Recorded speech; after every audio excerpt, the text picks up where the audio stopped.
Hello.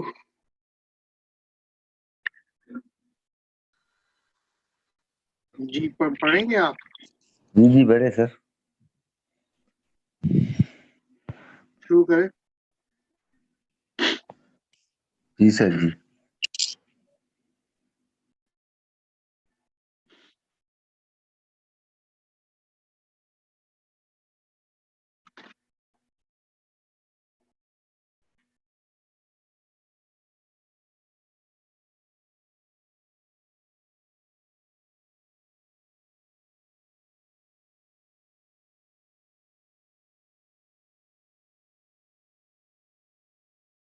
क्या हो गया?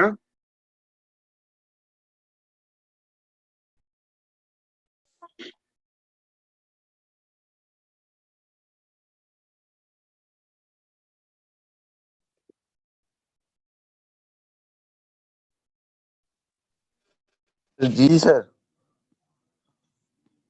कौन पढ़ रहा है? कौन पढ़ लें? गुलाम मुस्तफा पढ़ लें? जी हसनैन आप ही पढ़ लें, चले। जी सर जी। शुरू करूं? जी जी। Existing generics. It is presumed that a statute will be interpreted as to the internally consistent. A particular section of the statutes shall not be diverged from the rest of the act. When particular words pertaining to a class category of the generics are followed by the general words, the general words are constructed as limited to things of the same kind of those specific enumerated. This is the rule known as the Ijuzdim generics, and it is founded upon the idea that if the legislation intend the general words to be used in unrestricted sense, the particular class words not have been the mentioned. Sir, पढ़ें पढ़ें।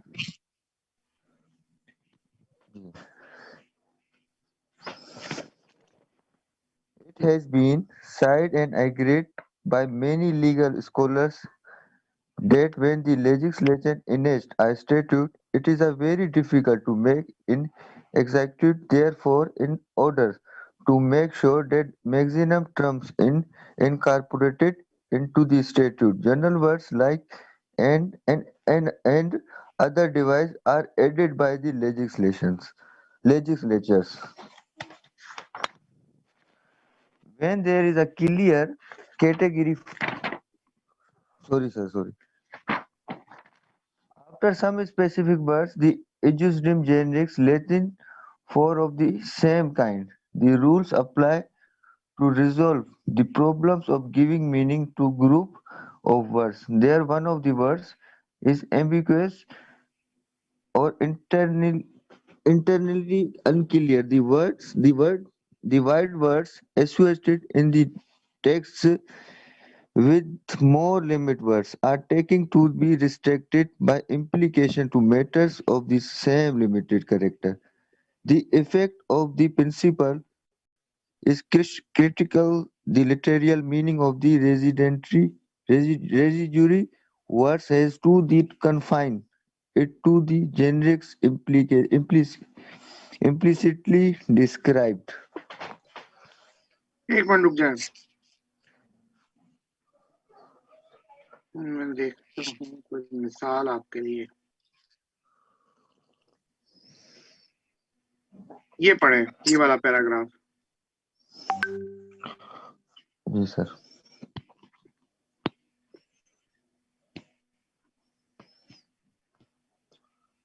For the injustum generis principle to apply, these must be sufficiently indication of a category. Sir. क्या हो गया है? Date can sir ये वाला ना for the hmm. existing generic. For the existing generics principle to apply, these must be a sufficiently indication of a category that can properly be described as a class of generics, even though not be specified as such in the enactment. Furthermore, the class must be narrower than case generally words. So it is said the regulate the nature of the class, the gathering by the implications from the expression words which they suggest. It, for example, if a if a legal provision is specified, the boats, shoes, and others articles are not to be exported, then is then is what indicate the class of footwear. अच्छा रुक जाए। तो ये है आपका यूजम generals का rule, जिसमें ये बात सिंपली अगर इसकी लिटरल मायने यहाँ पे कहीं लिखी होगी तो ये रहा इसका ejusdem generis Latin for of the same kind. देखें, ये आपने ये जो मिसाल देखी, ये मिसाल आपको नजर आ रही है, ये जो अंडरलाइन लाइन है और इटैलिक्स में बोल्ड में है, इस मिसाल में क्या हो रहा है कि कानून में जब कभी भी जो है वो कुछ चीजों का मेंशन होता है, कोई पर्टिकुलर क्लास, कोई पर्टिकुलर चीजें मेंशन होती हैं, उसके बाद फॉलोड बाय जनरल वर्ड्स। अब ये जो वर्ड है, ये देखें, ये स्पेशल वर्ड है, ये पर्टिकुलर एक चीज को इंडिकेट कर रही है, ये भी एक पर्टिकुलर चीज को इंडिकेट कर रही है। तो ये क्या है, these are special words, particular things को इंडिकेट कर रहे हैं। उसके बाद then they are followed by other articles. ये अदर आर्टिकल्स का जो लफ्ज है ये जनरल वर्ड्स हैं। सवाल ये बनता है कि ये तो हमें पता चल गया ये क्या चीज है, ये भी हमें पता चल गया ये क्या चीज है, एक और भी हम लिख लेते हैं यहाँ पे मिसाल। सही है? सैंडल्स नजर आया? हेलो? जी सर, जी जी। अच्छा, कुछ और भी आप बताना चाहें? जूता कोई भी और? जॉगर्स, जॉगर्स को जॉगर्स कहते हैं या नहीं कहते अंग्रेजी में? चले, जॉगर्स, ठीक है, ये हो गया एंड अदर आर्टिकल्स।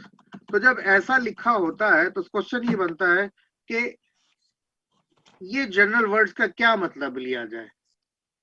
तो अकॉर्डिंग टू दिस प्रिंसिपल, इन लफ्जों को, इन जनरल वर्ड्स को आपने जो इंटरप्रेट करना होता है वो करना होता है in the light of the special words. मतलब कि ये जो अदर आर्टिकल्स का लफ्ज यहाँ पे या यहाँ पे जैसे कोई और आप ले लें, एंड अदर थिंग्स ले लें, एंड अदर डिवाइसेस ले लें, इस तरह के अल्फाज जब इस्तेमाल हुए होते हैं तो इनका जो मतलब होता है, इनको आपने जनरलाइज्ड मीनिंग नहीं देना होता। ये जो स्पेशल वर्ड्स पहले आ रहे हैं एंड अदर थिंग्स बाद में आ रहे हैं, इन अदर थिंग्स को आपने इंटरप्रेट करना होता है in the light of what has been previously mentioned. कहने का मकसद ये है कि जो भी कुछ पीछे लिखा हुआ है, जो भी कुछ पीछे लिखा हुआ है, उसको वो ऐसे नहीं लिखा हुआ होता लेजिस्लेचर ने, उसको देने का मकसद होता है और अदर थिंग्स का लगाने का मकसद ये होता है कि उसकी रोशनी में आपने इसको इंटरप्रेट करना है। मतलब कहने का क्या हुआ सादा अल्फाज में कि ये जो अदर आर्टिकल्स का जो लफ्ज है, अगर हम देखें इस मिसाल में, तो ये अदर आर्टिकल्स मीन्स कि यहाँ पे बात किसकी हो रही है? यहाँ बात हो रही है फुटवेयर की, जो पैरों में हम चीजें पहनते हैं। यहाँ पे इसकी ये क्लास है, ये कैटेगरी की चीज की बात हो रही है।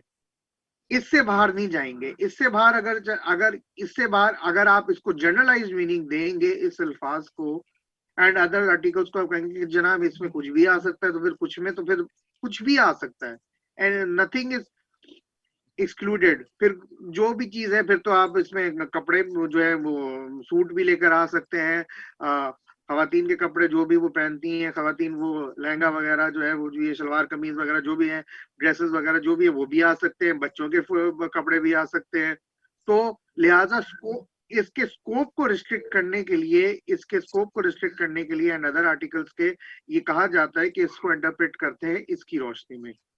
और ये भी रूल जो है, जैसे कि मैंने कल जिक्र किया था कि ये part of the plain language का रूल है, प्लेन मीनिंग का रूल है, उसका एक सब्सिडरी पार्ट है, उससे बाहर नहीं जा सकते आप। क्योंकि इन अल्फाज को अगर ये जैसे कि ऊपर कहीं पे जिक्र पढ़ा था आपने, तो लिखा हुआ था कि अगर ये जो है ये प्रीवियस अल्फाज अदरवाइज मीनिंग रिडंडेंट हो जाते हैं, मीनिंगलेस हो जाते हैं, क्योंकि सवाल ये बनता है कि फिर इनको लिखने की क्या जरूरत थी, इन दोनों को लिखने की क्या जरूरत थी। तो इन दोनों को इस वजह से लिखा गया ताकि जब आप अगला वाला देखें अल्फाज, तो अगले वाले को भी पिछले वालों की रोशनी में उसको वही मतलब दें और वही इंटरप्रिटेशन करें। क्लियर हो गई बात यहाँ तक? जी सर। ठीक है, लेकिन सर एक सवाल पूछ लें? जी जी। सर ये जो आर्टिफिशियल करेक्शन हो रही है, इसको रूल ऑफ लॉ ने तो अप्रूवल नहीं दिए ना, रिकॉग्नाइज तो नहीं क्या? किया, लेकिन ये रूल ऑफ लॉ, सर ये जो दोबारा आर्टिफिशियल बताइएगा। सर ये जो आर्टिफिशियल करेक्शन हो रही है, जैसे आप कह रहे हैं कि लफ्ज को जो है हम देखेंगे उसकी जो असली बेसिक फाउंडेशन जो होगी, लेकिन लेकिन आर्टिफिशियल करेक्शन को रूल ऑफ लॉ ने तो मतलब रिकॉग्नाइज नहीं किया है ना कि आप ऐसे कर सकते। तो अगर रूल मेरा ऑफ लॉ ने रिकॉग्नाइज नहीं किया होता तो फिर लेजिस्लेटर जो है वो खुद बना देती कानून और खुद से बता देती कि किस तरह से इंटरप्रेट कर दे। अच्छा। दो जो मैंने आपको पहले भी बात बताई है कि जो कानून साजी करने वाले बैठे होते हैं वो भी कोई आम बंदे नहीं होते, वो कानून दान ही होते हैं। तो जब उनको पता है और उनको पता है इन सारे रूल्स का, जब इस तरह की बात हो रही है तो वो खुद ही अगर पहली तो बात ये है कि ये एम्बिग्विटी दूर करने के लिए, ये इवन डेली लाइफ में भी आप करते हैं, जब आप कोई स्पेशल चीज करते हो और अदर थिंग्स करते हैं, अदर थिंग्स को जब आप जनरल मतलब दे देंगे, जनरल का मतलब आप समझते हैं, जनरल का मतलब में तो कुछ भी आ सकता है। अगर एक दो इलेक्ट्रॉनिक्स का नाम आप लिखकर फिर एंड अदर इलेक्ट्रॉनिक्स कर दें, तो अदर इलेक्ट्रॉनिक्स में तो फिर सब इलेक्ट्रॉनिक्स आ जाएंगी ना, सब इलेक्ट्रॉनिक डिवाइसेस आ जाएंगी ना, फिर तो आपका स्कोप बहुत ज्यादा वाइड हो जाएगा। तो अगर जी सर, लेजिस्लेचर को अंडरस्टूड। चाहती है लिमिट करना, तो उसके लिए लाजमी है कि वो खुद अपने आप बता दें कि जनाब इसमें आपने ये इस तरह से नहीं करना होता। आप वो बता दे कि जनाब इस रूल को आप मतलब कि इस कानून को, इस प्रोविजन को आप इस तरह से इंटरप्रेट करें। तो अगर वो ऐसे करते हैं तो फिर ये सारा सर का दर्द जो है जुडिशरी को करने की जरूरत ही नहीं है। क्यों करते हैं वो जुडिशरी सर का दर्द? क्योंकि लेजिस्लेचर की तरफ से कोई डायरेक्शन, कोई इंडिकेशन नहीं होती है, और वैसे भी उनकी ड्यूटी है कि करना, कि कुछ ना कुछ तो मतलब देना है ना। और ये ऐसे नहीं है, अभी तो हमने शुरू किया है टॉपिक, तो ये हमने ऐसा नहीं है कि ये जो है कि ऐसे ही हर केस में इन्होंने अप्लाई कर दिया यूजेशन जनरल्स का रूल। यूजेशन जनरल्स का रूल अप्लाई करने के लिए सर्टेन क्राइटेरिया है, वो क्राइटेरिया फुलफिल करेगा प्रोविजन तो वो आएगा। ये तो अभी हमने स्टार्ट किया तो इस वजह से कुछ किया, लेकिन आप जब देखेंगे क्राइटेरिया को, रिक्वायरमेंट्स देखेंगे कि हर केस में यूजेशन जनरल्स का रूल नहीं अप्लाई होता। ठीक है, ठीक सर, ठीक। अभी हम आते हैं इसके ऊपर। अब डायरेक्ट एक दो ऑब्जर्वेशंस देखेंगे, एक दो ऑब्जर्वेशंस देख लें। यहाँ पे ये वाली ऑब्जर्वेशन पढ़ लें। एक मिनट, यहाँ से पढ़ लें, ये वाली ऑब्जर्वेशन पढ़ लें, उसके बाद हम क्राइटेरिया देखते हैं। जी, रेलेवेंट सब प्रिंसिपल पढ़ें।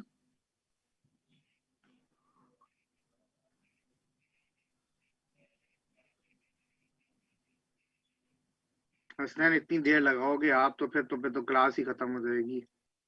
सर सॉरी सर, मैं समझा, मैं कुछ नहीं जी, मैं ढूंढ रहा था। The relevant sub principle for present purpose of the maximum propounded by the lot of beacons. Sir ये तो बहुत टिपिकल लैंग्वेज है। अरे जो जैसे पढ़ने में आते हैं पढ़ दें। Verb indicate acceptations in a idiom sense. The linking of the words indicates that they should be understood in the same sense. As Lord Kenyon C.J.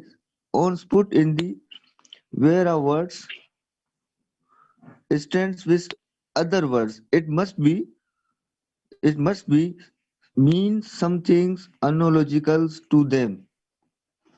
ठीक है, तो यहाँ पे लफ्ज जो है वो लिखा हुआ है कि it must mean something analogous to them, something in relation to what has been previously stated. उसके साथ वो अदर आर्टिकल्स, अदर डिवाइसेस उसके साथ जो है वो खड़ा होता है, उसके साथ होता है, उसके साथ रिलेटेड होता है। तो लिहाजा इसको आपने उसकी रोशनी में ही इंटरप्रेट करना होता है। ठीक है, अब ये आ जाए, हम आ जाते हैं इनकी रिक्वायरमेंट्स के ऊपर कि ये जस्डम जनरल्स का प्रिंसिपल कब अप्लाई होता है। पढ़ें। The statutes एक मिनट रुक जाए, contains एक मिनट आप रुक जाए, वो अताउल्लाह साहब कह रहे हैं उनको पढ़ना है, तो अताउल्लाह साहब जी आप पढ़ लें। अब थैंक यू वेरी मच असलैन, हम अब अताउल्लाह साहब से पढ़ाते हैं। जी Ataullah. The rules applies when the statute contains an enumeration of specific words. The subjects of enumeration constitute a class or category. If the subjects differ, the rule is not applicable. That class or category is not exhausted by enumeration. The general terms follow the enumeration and there is no indication of different legislate intent. Sir नीचे भी पढ़ना है वो Cockburn वाला। नहीं एक minute रुक जाए। अच्छा, नाउ 6 चीजें हैं जो हमने देखनी है, 1 2 3 4 5 6 6 चीजें हैं जिसमें हमने देखना है कि ये रूल जो है वो अप्लाई कब होता है, ये जस्डम जनरल्स का ये कब नहीं होता apply. The first requirement is the statute or the provision contains an enumeration of specific words. Now enumeration of specific words क्या है? अगर हम इस मिसाल की तरफ वापस आ जाएं, ये मिसाल नजर आ रही है आपको? इस मिसाल को बल्कि ऊपर कॉपी करके ले जाते हैं ताकि ये ज्यादा क्लियर हो जाए। ठीक है, अब इस मिसाल को देखें कि पहली क्या बात लिखी गई है कि it contains an enumeration of specific words. अब यहाँ पे जी कोई एक बंदा जो है पूछते हैं किसी से कहाँ क्या कौन से स्पेसिफिक वर्ड्स हैं यहाँ पर? Someone tell me. Sir boots and shoes. ठीक है, नाउ नंबर वाइज कैटेगरी जो है, मतलब words have been specified boots, second word जो स्पेसिफाई किया गया वो है शूज। सही है। अब दूसरी क्या चीज है? वो है the subjects of enumeration constitute A class or category. अब बूट्स और शूज को देखकर आपके जहन में क्या ख्याल आता है? क्या क्लास है, ये क्या कैटेगरी है? सर जूतों वाली कैटेगरी। Footwear sir. दो लोगों ने बोला है, दोनों लोग बोले, लेकिन बारी बारी जी पहले आप बोल लें। Sir footwear category. ठीक है, और किसी गर्ल ने भी बोला था सर सेम फुटवेयर। ठीक है, so we have the next thing जो कि यहाँ पे हम टिक लगा दें कि पहले वाला भी हो गया, दूसरा वाला हो गया। थर्ड और फोर्थ को फिलहाल we will skip for now, उसके बाद हम आएंगे वापस। अच्छा, फिफ्थ वाले के ऊपर आते हैं। That general terms follow the enumeration. आपके सामने जनरल टर्म लिखी हुई है। And other articles sir. ठीक है, very good, and other articles लिखा हुआ है। ये 3 चीजें तो हमारे पास फुलफिल हो रही हैं। अब चौथी चीज जो है वो ये है कि अगर सब्जेक्ट्स डिफर करते हैं तो रूल एप्लीकेबल नहीं है। फिलहाल तो वो हमें इस चीज में नजर नहीं आ रहा, क्योंकि हमने क्लियरली आइडेंटिफाई कर लिया है कि कैटेगरी या क्लास क्या है, और जाहिर है ये दोनों या तो ये होगा या ये होगा। अगर सब्जेक्ट्स ऑफ इन्यूमरेशन कोई क्लास या कैटेगरी कॉन्स्टिट्यूट कर रही है तो इसका मतलब कि ये ऑटोमेटिकली ये थर्ड वाला जो है ये क्रॉस हो जाएगा, क्योंकि जब ये क्लास और कैटेगरी आ गई तो फिर सब्जेक्ट्स डिफर करेंगे ही नहीं। ठीक है, अगर सब्जेक्ट्स डिफर कर रहे हैं तो फिर वो तो ऊपर वाली जो सेकंड वाली पॉइंट है that they will not constitute A class और ए कैटेगरी, या जेनस नहीं बनेगा। क्लियर हो गई बात ये? Yes sir. सर हाँ जी सर, ये जब इंटेंशन लेजिस्लेचर का क्लियर हो तो आप मेरे ख्याल से उस केस में कह रहे हैं कि ये वाला नॉट अप्लीकेबल हो, ऐसे समझ सकता हूँ मैं इस बात को। जाहिर सी बात है, अगर देखें ना मिसाल के तौर के पर चलें, एक फेंकते हैं, कुछ ऐसा डालते हैं कि जिससे आपको ये समझ में आ जाए कि मिसाल कैसे जो है वो की गई है, क्लास या कैटेगरी किस तरह से नहीं बनता।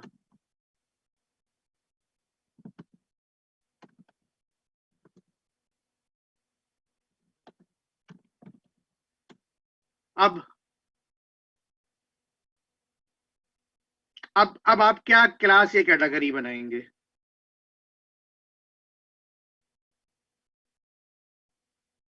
नो, अगर हम देखें तो थर्ड वन इज एप्लीकेबल, क्योंकि if the subjects differ the rule is not applicable. Subjects क्यों डिफर कर रहे हैं? क्योंकि आप इसमें कोई क्लास या कैटेगरी बना नहीं सकते हैं।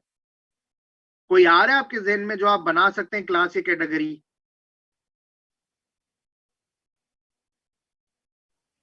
जी सर, एक आ तो रहा है हल्का फुल्का क्या सा। क्या? सर बिजनेस और बिजनेस अदर नहीं नहीं प्रॉपर्टी। नहीं, मुझे बताएं कि how is this a class या कैटेगरी?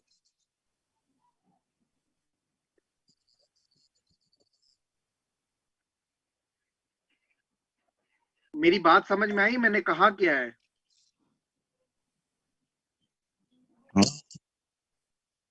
देखें, इजज़म जनरल्स का प्रिंसिपल क्या है कि इन लफ्जों को इनकी रोशनी में इंटरप्रेट करना होता है। मतलब कहने का यह है कि ये लफ्ज भी इंपॉर्टेंट है और ये लफ्ज भी इंपॉर्टेंट है। इन दोनों लफ्जों को देखकर आप क्लास या कैटेगरी जज करते हैं कि अदर आर्टिकल्स का क्या क्लास या कैटेगरी होगा। समझ रहे हैं बात को? बूट्स भी होना चाहिए, शूज भी होना चाहिए। आप बूट्स और शूज दोनों को मिलाकर जब हमने देखा तो हमें जो कैटेगरी या क्लास नजर आ रही है वो नजर आ रही है फुटवेयर की। अब सही है, तो अब ये जो सेकंड वाली जो पॉइंट है, the subjects of enumeration constitute a class or category. We looked at boots, we looked at shoes, we immediately came to the conclusion कि यहाँ पे जो क्लास या कैटेगरी की बात हो रही है दैट इज फुटवेयर।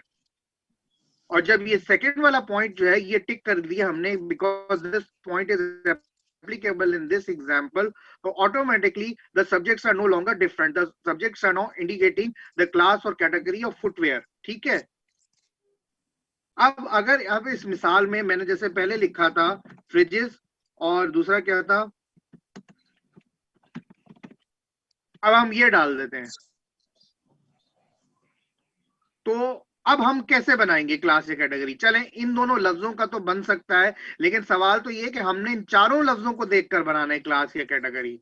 ये नहीं है कि इन दोनों को लफ्जों को देखकर हमने ये कह दिया कि जनाब इसको ब्रैकेट में लिख दिया कि ये तो हो गया फुटवेयर, ये तो हो गया फुटवेयर बूट्स और शूज के लिए, और फ्रिजेस और कंप्यूटर्स के लिए हम डाल देते हैं इलेक्ट्रॉनिक डिवाइसेस और इन्वेंशंस।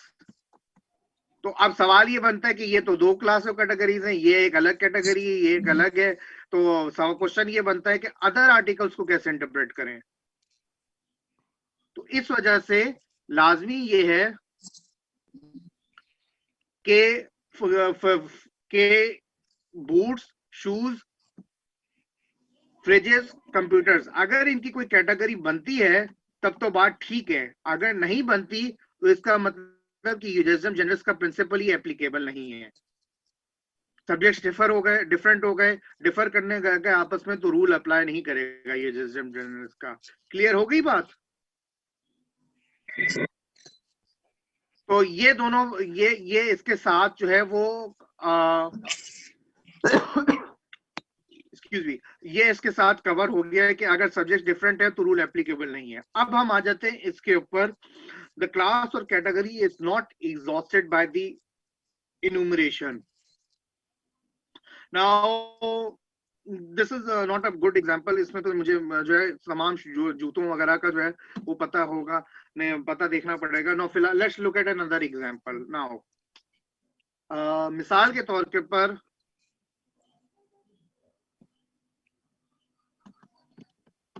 ये मैं लिख रहा हूं प्रोविजन, इसको आप पढ़िएगा।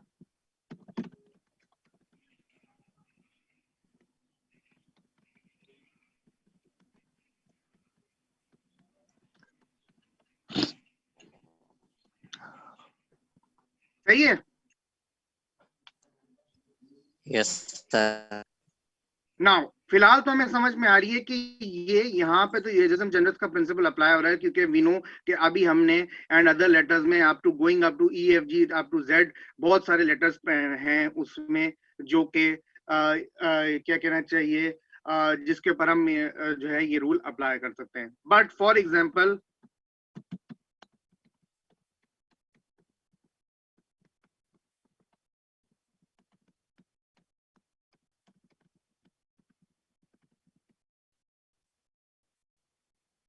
अब ये आप देखें, अगर let's ignore the commas for now, अब आप ये देखें अगर कि यहाँ पे मैंने पूरी एबीसी जो है, पूरी इंग्लिश अल्फाबेट जो है वो स्पेल आउट कर, यहाँ पर क्या हो रहा है, पूरी जो क्लास है, कैटेगरी है, वो एग्जॉस्ट हो गई है. इट मींस कि जेड के बाद अब कोई दूसरा अल्फाबेट नहीं है. तो अगर एंड अदर लेटर्स लिखा होगा ऐसा सब कुछ मेंशन करने के बाद, ऐसा सब कुछ मेंशन करने के बाद अगर ऐसा लिखा होगा तो आपका यूजेसडम जनरस का प्रिंसिपल फिर अप्लाई करेगा ही नहीं, क्योंकि क्वेश्चन यहाँ पे ये होगा, यहाँ पे तो कुछ और है ही नहीं जिसके ऊपर यूजेसडम जनरस का प्रिंसिपल अप्लाई किया जाए. समझ रहे हैं इस बात को? ये क्लियर हुआ कि यहाँ पे what is happening over here is कि यहाँ पे पूरा क्लास या पूरी कैटेगरी जो है वो खत्म हो गई है. तो क्वेश्चन ये है कि एंड अदर लेटर्स अब किसके ऊपर अप्लाई किया जाए. तो अगर ऐसी पोजीशन आ जाती है तो ऑटोमेटिकली यूजेसडम जनरस का प्रिंसिपल जो है वो अप्लाई नहीं करेगा, because the question then will be कि अगर अप्लाई करते हैं हम तो किस पे अप्लाई करें. तो वही चीज अगर हम इस प्रीवियस मिसाल में देखें, तो अगर यहाँ पे इन बूट शूज में तमाम फुटवेयर का जिक्र यहाँ पे आ जाए, तो उस सूरत में क्या होगा कि फिर ये क्लास जो है ये फिर एग्जॉस्ट हो जाएगी और फिर अदर आर्टिकल्स को आप प्रिंसिपल ऑफ यूजेसडम जनरस की रोशनी में फिर इंटरप्रेट नहीं करेंगे. ठीक है, क्लियर हो गई बात? Yes, sir. Yes, sir. Last जो पॉइंट है, अगर इन पॉइंट्स के अलावा, क्योंकि ये तमाम पॉइंट्स भी लेजिस्लेटिव इंटेंशन को डिक्लेयर कर रही होती हैं, अगर इनके अलावा भी कोई पॉइंट है that there is no indication of a different legislative intent, मतलब apart from these things अगर इसके अलावा there is no indication of a different legislative intent, तो फिर आपका यूजेसडम जनरस का प्रिंसिपल जो है वो अप्लाई करता है. तो दीज आर दी 6 पॉइंट्स जिसको रोशनी में रखते हुए, जिसको अप्लाई करते हुए कोर्ट्स जो हैं वो यूजेसडम जनरस का प्रिंसिपल जो है वो अप्लाई करती हैं. क्लियर हो गई बात? Yes, sir. अच्छा, ये ऑब्जर्वेशन देख लें, ये पढ़ लें.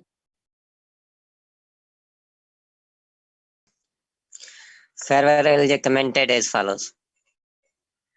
When there is a clear category followed by words which are not clear, unambiguous general words, it would violate rule of construction to strike out and render unmeaning to words which were presumably inserted for the purpose of having some meaning. ठीक है, कि जो previous words जो लिखे गए थे, they were inserted there for having they were inserted there with a purpose, और वो रखे इसी वजह से गए थे ताकि जो अगले जो अल्फाज हैं वो उन पिछले वालों की रोशनी में उसको वो इंटरप्रिटेशन दी जाए. नाउ जैसा कि कल हमने बात की थी, ये ऊपर भी जिक्र है कि ये जो प्रिंसिपल है यूजेसडम जनरस का, ये एक्चुअली रिलेटेड है जो हमने प्रीवियस जो प्रिंसिपल पढ़ा था, ये वाला जो है, जिसको फिजा पता नहीं कल क्या प्रोनाउंस कर रही थी. तो फिजा आप बराए मेहरबानी दोबारा प्रोनाउंस करके दिखाएं. Hello Sir, Gnosis. Sir, Gnosis, there are 8 sources. ठीक है, तो ये प्रिंसिपल की का जो है, इसका जो है, इसका ये सब प्रिंसिपल है, और दोनों के दरमियान यहाँ पर डिफरेंस भी लिखा हुआ है, and the difference is very clear कि जो नॉसेटर एसोसिस वाला प्रिंसिपल है उसमें एंड अदर डिवाइसेस वाला कुछ चक्कर नहीं होता है. आपको अगर याद हो तो प्रीवियसली हम जाकर देख लेते हैं, एक मिसाल देख लेते हैं इस वाली मिसाल में कि यहाँ पे एंड अदर बिहेवियर का कोई जिक्र नहीं है. यहाँ पे पर्टिकुलर स्पेसिफाइड बिहेवियर का जिक्र है, राइटियस, वायलेंट या इंडिसेंट. इन तीनों की रोशनी में जो है उन्होंने कोर्ट ने ऐसे इंटरप्रिटेशन की. दूसरी मिसाल भी देख लें, तो दूसरी मिसाल देख लेते हैं. तो let's look at this example as well. Floor, steps, stairs, passages and gangways. E वाली मिसाल मैं इस वजह से छोड़ रहा हूँ because I am a bit doubtful about it कि इन्होंने यहाँ पर जो है इसको क्यों नहीं यूजेस जनरस की रोशनी में इंटरप्रेट किया. तो I left this for now. मुझे मालूम नहीं है कि किताब में ये इस केस में ये इस एग्जांपल में नहीं है. I think this is a wrong quotation, but in any case this is a better example. Floor, step, stairs, passages और गैंगवेज वाली जो मिसाल देख रहे हैं आप, कि ये जो है इसमें भी आप देखें कि there is no and other devices या एंड अदर थिंग्स का कोई जिक्र नहीं है यहाँ पे. ठीक है, क्लियर हो गई बात?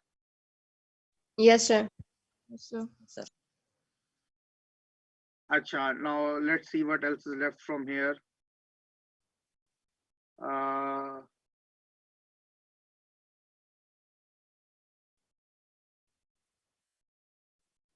अच्छा, ये वाला देख ले, ये वाली ऑब्जर्वेशन पढ़ लें, because this is a very good observation. जी पढ़ें. For the purpose of that canon to apply, you must first find in your particular instance which precede the general words some common attributes or characteristics which enable you to formulate a category or description. सही है. तो आप इनमें कोई category, कोई description तलाश करें जो इनमें आपस में एक दूसरे को कॉमनली लिंक कर रही हो. ठीक है, इनमें जो हमने कॉमन एट्रीब्यूट या कॉमन कैरेक्टरिस्टिक जो देखी इन दोनों में, जिसकी रोशनी में फिर हमने जाकर अदर आर्टिकल्स को इंटरप्रेट करना है. What is the common link और common category in boots and shoes? That is footwear. ठीक है, क्लियर हो गई बात? Yes, sir. तो उसके बाद ये प्रिंसिपल ऑफ यूजेस जनरस जो है वो अप्लाई होगा. हम लोग रैंक प्रिंसिपल अभी नहीं कर रहे या नॉन एग्जिस्टेंस वाला नहीं कर रहे. ये जब हम बाद में इस टॉपिक को देखेंगे, पहले हम इसकी एग्जांपल्स करेंगे. Let's look at a small example.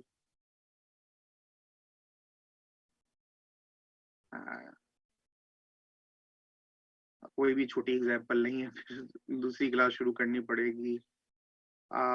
चलिए अब देख लेते हैं. ये देख लें, सी वाली देख लें. Section 1 of Betting Act 1853. Sir, ये वाली.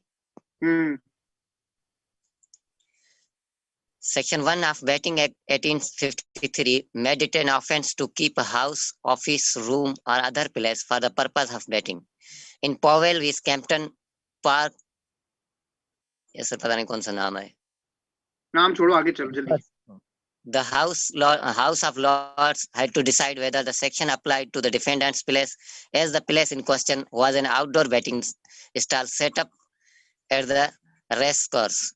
The court applied the jus dem generis rule and held that the other items mentioned in the statute related to places indoor, whereas the defendant's enclosure was outside. There was thus no offense committed.